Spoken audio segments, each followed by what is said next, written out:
Our first patient. That's good news. Yo, profitable? Maybe this divination card?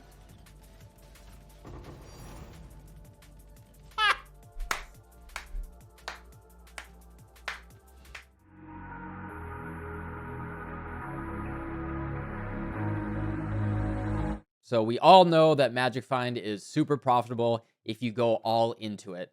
But what if you just want to half-ass it? Game design wise, I don't really love the idea of Magic Find. Basically, you make your character weaker by investing resources that would be normally towards offense or defense, towards this pure utility stat that only makes more items drop. So instead of life, you can go for item rarity. Generally, the way that people will put these together is they'll do Tornado Shot, they'll use a Headhunter, they're going to scale everything as hard as possible, basically leaning really hard on those Headhunter buffs just to stay alive so they can kill as many monsters as quickly, scale infinitely as they grab those Headhunter buffs, be in and out of the maps really, really quickly, dropping tons of items and just getting good loot. These characters generally are the definition of glass cannon. You basically run around until you find shrines or you get enough buffs, and then you can kill all the monsters as quickly as possible before your buffs run out. You know, I'm just a build enjoyer. I like the mechanics of the build and making it really strong and cohesive. You know, everything about this kind of rubs me the wrong way in terms of what I like to do. However, I wasn't going to put together a traditional Headhunter Deadeye. I don't think there's anything particularly interesting for me to do the same test that other people have been doing. And Snoobe, especially this league, has gone really, really hard in making a lot of Magic Find content, especially pushing those God Touch rares. If you want to see how to get 15 to 30 divines an hour, you know, he's got all the resources that you need. I want to do a little bit of science here and see if there is something a little bit different that I can uncover or maybe reinforce some knowledge that we may already know. So what I did is I took my Hexblast Occultist and I tried to squeeze in as much Magic Find as I could get without going all the way into leaning entirely just on Headhunter and Tornado Shot. Basically, the question that we're trying to answer here is it worth moderately investing into Magic Find on a traditional build and seeing if you're going to get enough returns off of that? All right, so this is my Cast on Crit Hexblast Occultist. I love this build. This is my build of the league, and I'm going to be putting out a video in the next couple days about me building it a second time this league and really trying to min-max it. But what I want to see is if I could take a normal build and turn it into something that could do a little bit of magic finding and make it feel decent. So this is a very strong build. It is at nearly 40 million DPS. You can see it's a little bit of a glass cannon. I have capped res, decent evasion, low spell suppression. It's just a zoomer. I thought theoretically maybe there's enough overlap that it won't be too hard to make it something viable for running really quickly and doing Magic Find. So as you can see, these are the pieces that I collected to turn this into a Magic Find character. So the idea, right, is to get as much item quantity and rarity as possible.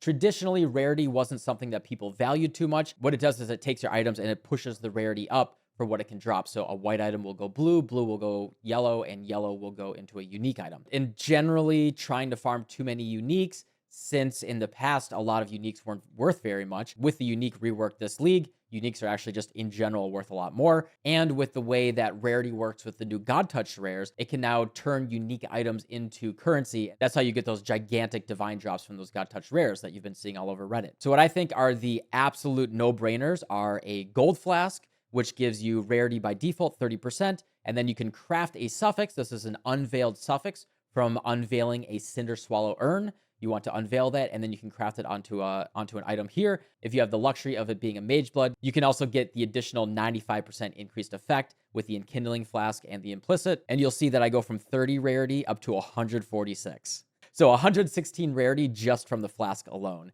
So I think that this is an absolute no-brainer if you can fit it in. Obviously, if you have a Mage Blood, that's insane. On top of that, if you can go to a 5 link from your 6 link, item rarity support is just really good. 2020 gives you 69. And then I have a setup here with plus gem levels, which actually makes this level 23 and gives me 72% rarity. Enemies that I kill with my primary skill here, this is an additional 72% rarity, which is obviously really, really good. Next up is the old Venter's Gamble. Both of the Venter's Gambles that I have here, I bought for 1 divine each. You know, I just wanted to make sure the res wasn't too bad. Since I have a Mage Blood, I'm able to get a lot of resistance for my flasks, so I don't have to worry about that. If you don't have a Mage Blood or you're not using Headhunter buffs to really, you know, shore up those defenses, you may need a better rolled Venters, but these can give you a total of 55% rarity and 10% plus quantity. Conversely, you can just go for rarity already on your ring, and then you can go for a ring that has, positive, really good stats on top of that. I need Curse on Hit for my build to even work, so I was only able to use 1 Venters when I was mapping. Also, the Divination Distillate. There are some nice tricks that you can use these days to keep it active. It is a hybrid flask, which means that it recovers life and mana, but it stops when you hit max of both. If you have a lot of life and mana on hit or leech, it's going to be stopping pretty much constantly. It only lasts 5 seconds, which is really annoying. Also, a traditional setup will have a lot of the flask nodes, so they get a lot more flask effect as well, which I'm not able to get since my build is an occultist. So what we want to use is a Petrified Blood here. So Petrified Blood will reserve your mana, and it will stop your life from recovering without flasks above halfway. So this means your life leech and your life gain on hit and all of that won't go above halfway. And so we're sitting here capped, our vitality recovery, all of that. We're capped at halfway. Now, when we use our flask, you'll see that it'll go above halfway, but it regenerates so little that it's just really not a big deal. And you can even reserve some stuff with an arrogance support on your life if you want to reserve an additional aura. This basically guarantees that we're always going to be able to keep our flask active. Perfectly rolled, the flask will give us 30% rarity and 12% additional quantity, and 50% res, and recovers life and mana as well. It's pretty good to just have going all the time. Since it's a hybrid flask, we can't craft any enchantments on it, so we have to manually be pressing that button every single 5 seconds, so that is a pain in the butt if you're used to automating your flask. Now, the big downside of Petrified Blood is you will feel fine from hits. You're not going to feel too squishy from hits with Petrified Blood, and you will be recovering it pretty quickly as well, so that can actually be pretty nice for the regular mapping. However, since Path of Exile these days is a game of degens, you will feel squishier. There's just degens all over the game these days, from Lightning Degen, Mana Siphoner, the Caustic Ground from the Toxic Balls, etc. There are so many degens, you get ignited or anything like that, that is not prevented by Petrified Blood. So effectively, against damage over time, you only have half of your life pool, and that can be very, very uncomfortable while you're mapping. I do recommend a Cast on Death Portal if you can fit it in. On top of that, there are also the Gold Worms, which are great, right? They give you 20% increased quantity. However, they only have 10% movement speed. So if you want good Gold Worms, you want to corrupt them for 10% additional movement speed, and then get them enchanted for an additional 16% movement speed. And then they'll actually feel good when you're running around. Unfortunately for my build, it just feels so bad to have the Gold Worms on. Like, I can run around normally, just like nice and comfy, put on the Gold Worms, and it just feels bad. It's noticeably slower. If you're killing monsters a noticeable percentage slower than you would be killing otherwise, obviously then it's not worth it. I used my Gold Worms for the first 2 days of testing, but I really, really, really didn't like wearing them. And the 3rd day of testing, I actually just took them off. I'm so much faster with Tailwind, Onslaught, Elusive, and 36% movement speed boots. So I did end up just using my good boots on the 3rd day, and it just felt so much better. Your mileage may vary. If you want a super min max, especially if you're using Headhunter speed, then that's obviously going to be no big deal. But for me, I just couldn't make myself wear them in the long term. And that this is one of those things where, like, if you want to go all in on Magic Find, if you're hunting for those God Touch rares and you want them to have that big juicy drop, you squeeze every single bit of quant and rarity that you can. I just can't make myself do that with my characters. I need the game to be fun to play first, and then I'll push a little bit of loot in there. So if we look at the final tally here with my flask up, you see I have 41% quant and 192 plus an additional 72% rarity for a total of 262% rarity with 41% quantity. That's a level where you are getting noticeably more and better drops. And then what did I do with this build? What was the test? And how did it feel, and what were the results? So I'm not going to go into a ton of deal about the test itself, actually. What I did was Snoobay's Wandering Path strat on Colonnade, which turned out to be a mistake because I should not have done Wandering Path, because Wandering Path will make the map a lot harder. This is already a build that's like kind of fragile to a lot of map mods, so we felt extra squishy, and often I accidentally bricked it as well if I put in the wrong map mods or I clicked the wrong alter mod. But if you want to see what the actual strategy was, just watch his video. I really wanted to do Wandering Path because I wanted to push the rarity and quantity as high as possible, especially since I wasn't focusing on 8 mod maps. I didn't like perfectly min-max. The short of it is we ran Colonnade, which drops a patient card, and then we use compasses for Legion, Delirium, Strongbox, and Enraged Strongboxes, so focusing really hard on Strongboxes and Legion. As you can see, I rolled all of my Sextants myself.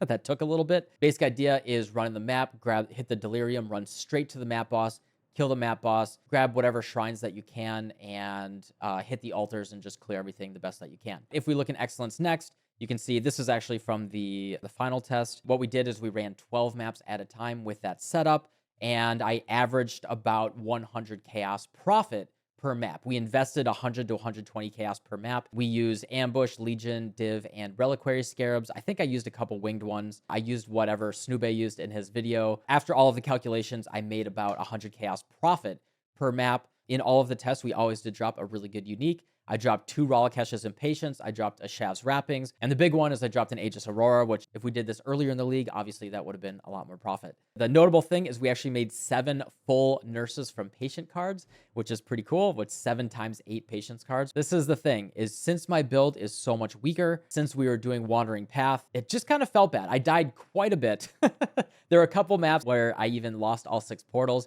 They were just too hard, specifically like Mariketh and Templar Legion bosses. They would just absolutely just one-shot me off the screen a lot of the time, particularly if I click some hard altars. And like I said, with Petrified Blood being at half-life, any degen is not being mitigated whatsoever. We just had like 2,200 life, and we're dying to any degen like instantly. And then the real big downside, as I was getting to, is it took about 10 minutes per map. The average was between 8 and 10 minutes per map. If we calculate that out at 100 chaos profit per map, and this is not including setup time. I think setup time is very important to include here. We're only looking at 600 chaos profit per map. That's 3 divines. 3 divines in an hour is really, really bad. I did a lot of Elk and Go testing this league. If you do Elk and Go with Betrayal, you are on the floor. You're making about 6 to 8 divines an hour, based on the price specifically of selling Ashling right now. So like any strategy that is making less than 6 divines an hour, especially if it takes extra work, I think is just bad. It's just like, if you are making less money than Elk and Go, it's just a bad strategy. We know that high-end Magic Find is really good, right? Like Snube's done enough testing.